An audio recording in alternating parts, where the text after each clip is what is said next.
Olá pessoal, tudo bem? Meu nome é Guilherme, sou responsável técnico do consultório Neuromogi, em Mogi das Cruzes. O vídeo de hoje vai ser um vídeo bem interessante que a gente utilizou os materiais dos nossos vídeos anteriores vinculados no YouTube e a gente vai responder algumas perguntas do nosso público a respeito de alguns temas questionados. Não deixe de nos seguir nos nossos canais, no YouTube, no Facebook e no Instagram, no @neuromogi. Então, nós vamos à primeira pergunta agora, e a primeira pergunta é: Hérnia de disco, e agora? Eu tenho que operar? Essa é uma das perguntas que a gente mais escuta no nosso dia a dia, no nosso consultório. Primeira resposta que tem que vir na boca do neurocirurgião é não. Você não deve operar uma hérnia de disco de imediato. Especificamente em uma ou outra situação neurológica que esse médico cirurgião de coluna tem que ser habilitado a identificar, via de regra, toda hérnia de disco ou doença associada com a degeneração discal precisa ser acompanhada, identificada a causa e especificamente conduzida mediante as necessidades dos pacientes, principalmente considerando-se os pacientes que têm dores em algumas partes específicas da articulação da coluna e que têm tratamentos específicos muito bons, sejam eles medicamentosos, sejam eles com fisioterapia, perda de peso ou com ajustes relacionados ao RPG. Então, a resposta a essa pergunta é não, você não deve operar, mas precisa sim procurar um neurocirurgião capacitado para definir qual a melhor estratégia de tratamento para o seu caso. Quais os sintomas de tumores cerebrais? Os tumores cerebrais são doenças especialmente particulares porque elas podem aparecer em todas as faixas etárias dos pacientes nossos, sejam eles crianças, sejam eles adultos em idade mais avançada. Basicamente, os tumores cerebrais, existem os tumores que são primários do cérebro e os tumores que são secundários do cérebro. Primários do cérebro são aqueles que iniciam o seu crescimento diretamente no sistema nervoso central, ou cérebro ou medula.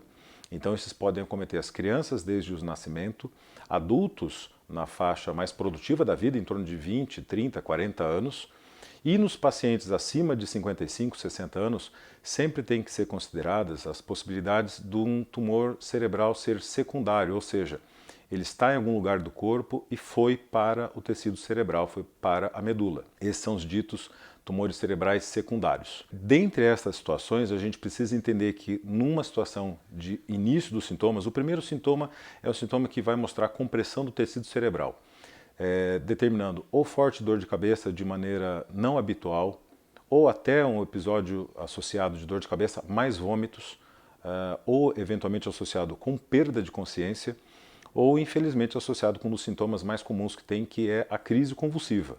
Então, em quaisquer uma dessas faixas etárias, seja infantes, sejam adultos jovens, sejam jovens de mais idade, próximo aos 50, 60 anos, toda crise convulsiva ou primeira crise convulsiva tem que ser investigada com a possibilidade disso ser um tumor cerebral. Quais as causas de convulsões?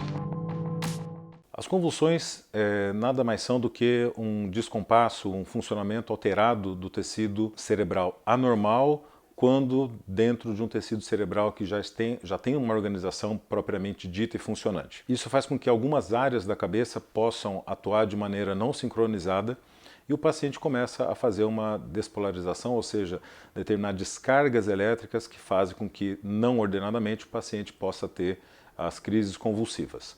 As crises convulsivas têm um amplo espectro de variações nas suas apresentações, podendo elas ser desde formas mais simples até formas mais complexas, sendo as mais simples quando o paciente não perde a consciência e as formas mais graves quando o paciente se debate, tem sintomas relacionados a tremores, profusa sudorese ou até a salivação excessiva.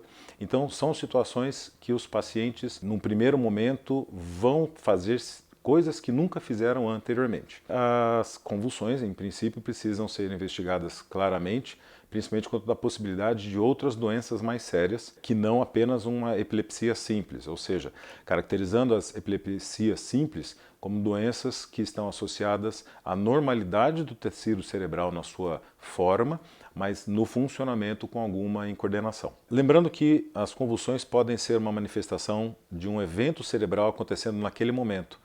Então, alguns pacientes com isquemia cerebral podem abrir o quadro com crises convulsivas, pacientes com tumores cerebrais podem abrir o quadro com crises convulsivas, pacientes vítimas de traumas cranianos podem ter convulsões não necessariamente no momento do trauma, mas nas horas ou até nos dias que vão vir a seguir aos traumas.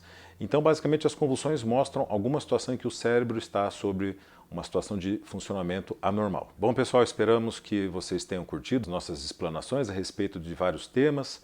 Se tiverem quaisquer outras dúvidas, mandem para a gente através dos nossos canais no YouTube, Facebook e no Instagram, para que a gente possa fazer conteúdos mais produtivos e de abrangência para todas as pessoas que nos seguirem. Obrigado, valeu da força aí.